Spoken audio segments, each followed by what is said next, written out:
来乡亲啊，继续来看这件。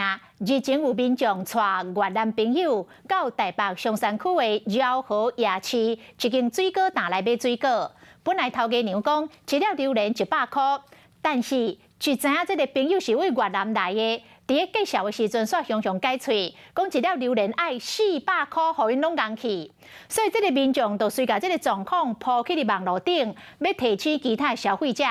结果想袂到。讲有袂少的观光客拢拄过类似的状况，讲阁有这个韩国人买一小袋芭乐要1000多块。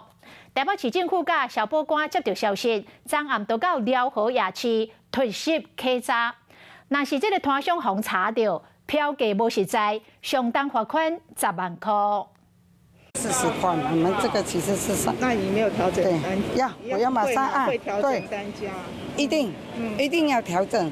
介绍偌济爱问个详细，台北市消保官昨暝到台北饶河夜市去考察，拢是因为一寡生意人乌白化金。卖给那你怎么卖？现在可以赶快写。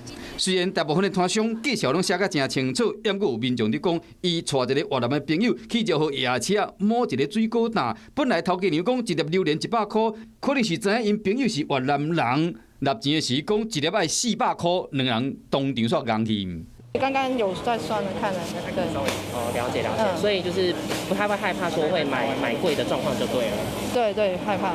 外国游客卖烦恼讲，因为唔知影行情，就算呢，互人讲歹啊嘛唔知影。有其他人讲，进前买水果时，芭乐1份84块，抑过隔壁韩国人伫算小的时，爱千几块。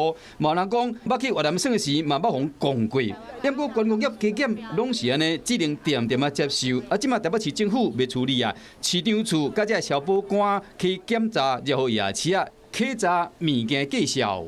开在100、120左右啊，一条啊。大了就不止了，这个就有200、300都不一定，看重量。会针对摊商它的标价是不是有明确，那有没有虚伪、误导、隐匿的情势？